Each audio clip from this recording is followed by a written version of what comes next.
welcome back to this Citizen channel. I hope you're all staying safe and well. Another episode of the Premier League years, and I'm recording this before another big match. Always tend to be, don't they, between Liverpool and City on the 10th of March 2024. So I'm recording this Premier League years prior to that. So depending when you watch it, lots of things might have happened. Of course, since its inception, 92-93 season.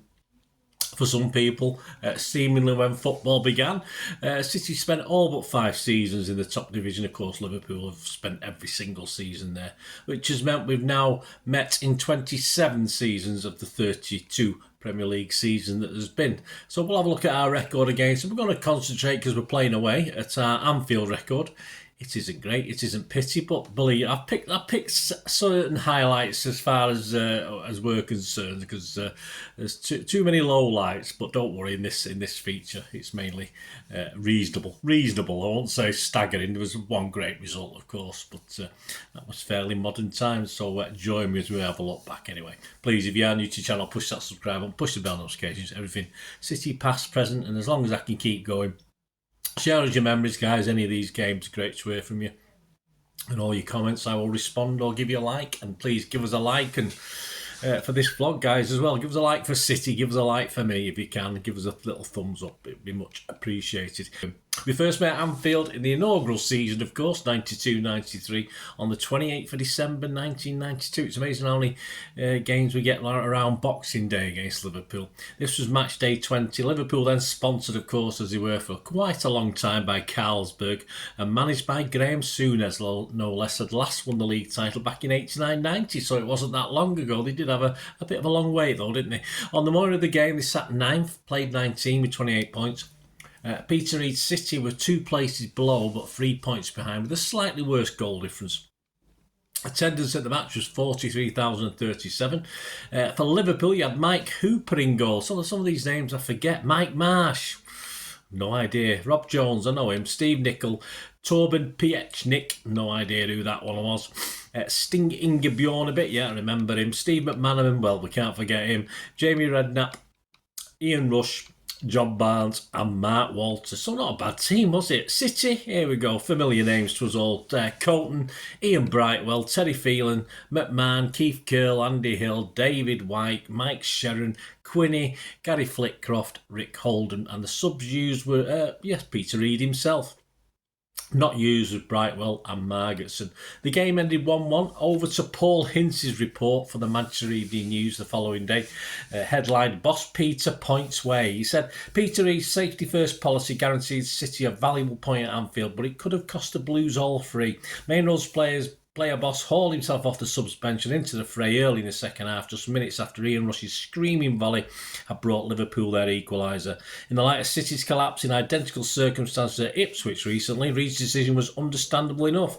On the principle that half a loaf is better than none, the substitutions worked a treat, with Reid marshalling his troops to give the Blues a richly deserved point. But the feeling lingered that if Reid had gambled by leaving himself in the dugout and kept faith with young Mike Sherron, the Blues would have travelled back with all 3 points. But there was little doubt that with an attack firing all cylinders, City had all the big guns they needed to beat a defensively weak Liverpool. When they pushed forward in numbers, as they did in the first half, the Blues had the fallen Merseyside giants on the rack, with Reid's battlers carving out enough chances to have wrapped up the game by half-time. Young Gary Flitcroft, growing in stature and confidence with every outing, dragged a shot wide with only keeper Mike Hooper to beat, while Niall Quinn, Mr. Sitter, after springing Liverpool's tedious offside trap, driven on remorselessly by the fearsome Steve McMahon, the Blues were on fire at this stage, with David White desperately unlucky to have an effort ruled out by the dubious offside decision against Flitcroft. But that disappointment was forgotten when City took the lead with a goal created and finished by Quinn, whose fierce downward header from Ian Brightwell's pinpoint cross was amazing. Amazingly only his fourth of the season, but City's cavalier attitude seemed to change from the moment Rush connected with Steve McManaman's right wing centre.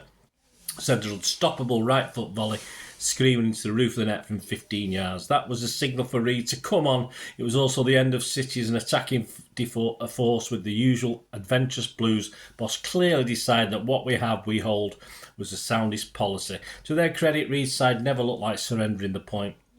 With Andy Hill again a tower of strength at the heart of the back four, Liverpool restricted to one chance in the final 40 minutes with John Barnes heading McManaman's cross over the bar when it looked easy to score. As Reid rightly maintained, a point at Anfield is not to be sniffed at, but 3 points would have turned a good festive season into a brilliant one for the Blues. Reid has been known to have a flutter in his time and will know it as well as anyone that you will never win the Christmas lottery if you don't buy a ticket. Well, that's obvious, isn't it? Let's have a look at the views. The form guide, Colton, Brightwell and Phelan all scored a 7 from Paul Hinds.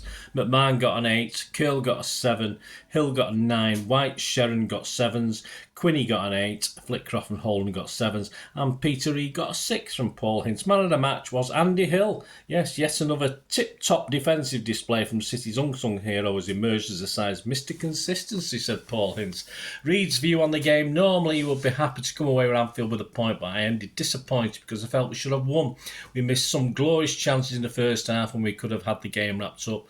You've got to put them away against Liverpool or they will come back at you. This is what they were threatening to do after the magnificent strike from Ian Rush, which was worth the admission price alone.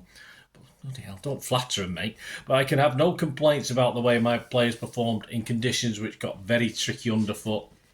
We have halted our little slide with 3 unbeaten matches. That is the consistency we will need to move on up the table. Yeah, so there you go. That's a report of the game. The following April, of course, the main road game also ended 1-1 with Flitcroft getting our goal. Liverpool finished the season 6th with 59 points. We finished 9th with 57, so we weren't far behind them. We'll jump forward 17 years, and the second match we'll look at took place on the 22nd of February 2009.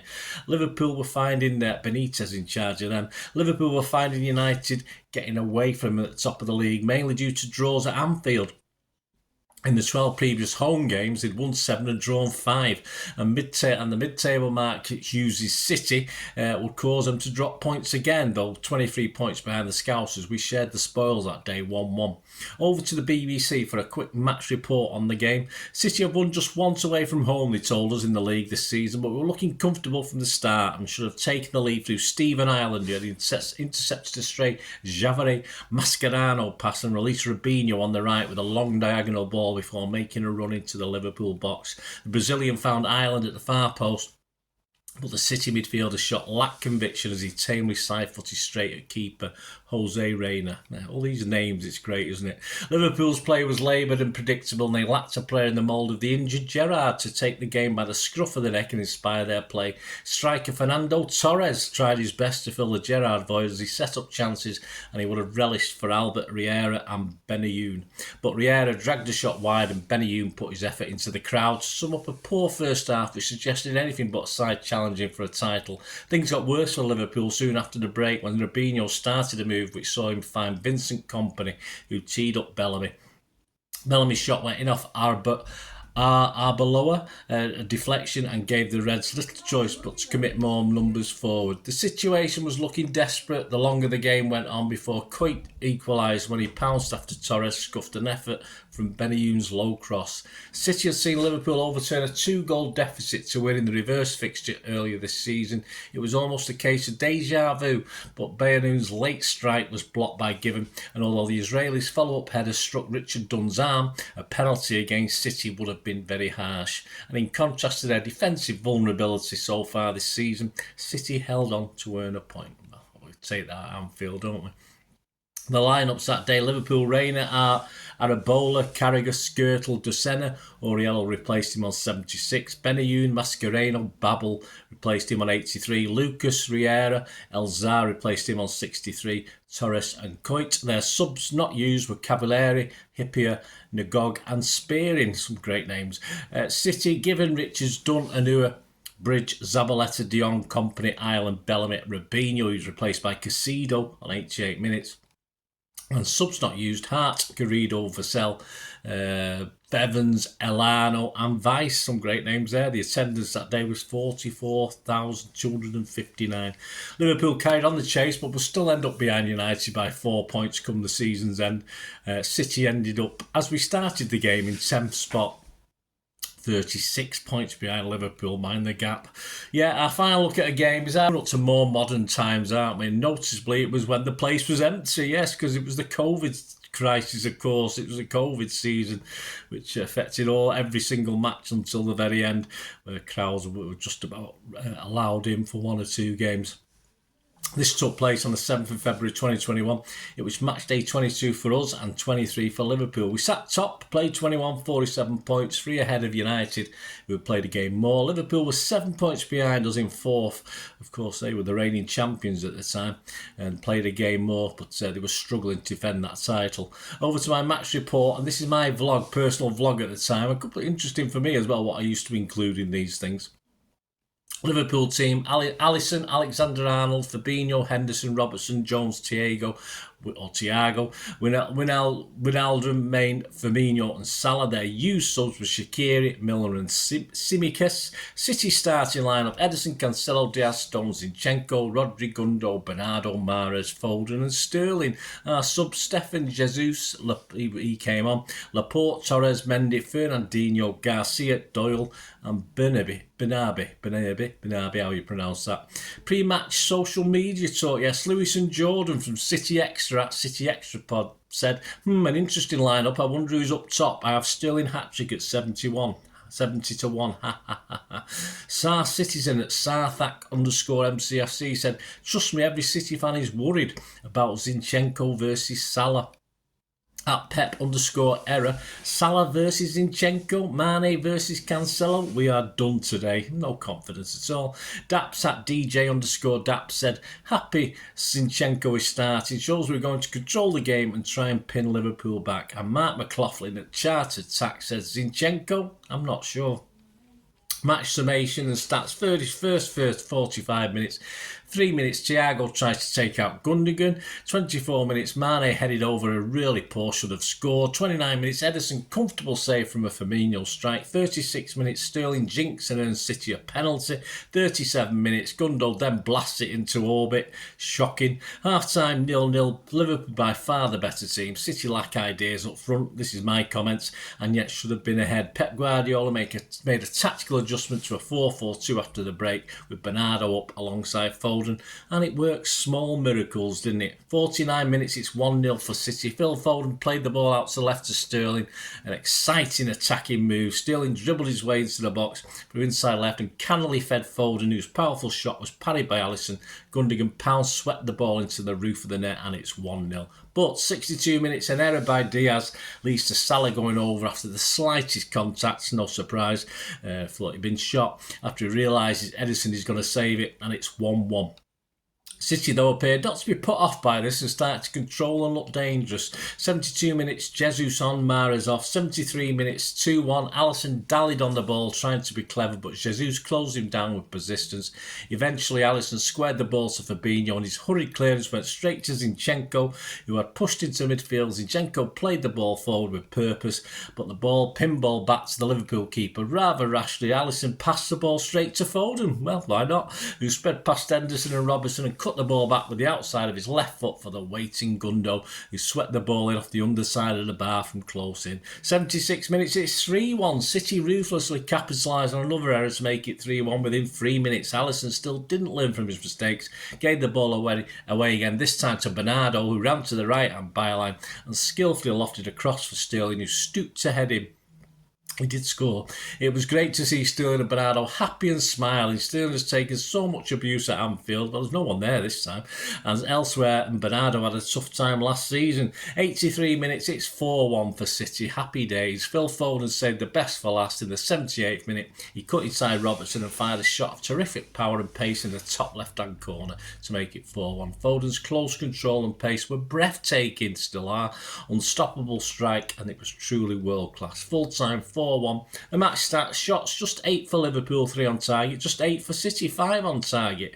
Possession 56% for Liverpool. Passes 638 for Liverpool, 513 for us. Completion rate 88% for them, 85% for us. Fouls 13 by them, 8 from us. Corners 6 for them, 1 for us. My Citizen man of the match, Sterling and Foden. I'll give it Sterling, I said, who at least worked and was involved for a full 90 minutes. And the bookies liked the result because they made City 1-20 on to win the league. Even then I felt optimistic as well. Of course, we did win the league by 12 points to United. Liverpool finished third, 17 points behind us. There you go. It's good to finish on a high, isn't it, with the Premier League years. Thanks for joining me. Let us know your memories to say that. Were you at the COVID one? Did you sneak in somehow? I don't know. I mean, I don't know if any sort of any guys could do that or any way of doing it. And obviously, it was hard times. Did people even try? Well, I'm sure Liverpool's fans might have done it. Some, you know what they're like, for trying to get in places they're not allowed. But and United. But anyway, let me know. Let me know any memories you've got, guys, of those 3 games. It'd be great to hear from you. Until we meet again, also one thing, don't have, please stay safe, Blues. Come on, City. Bye for now.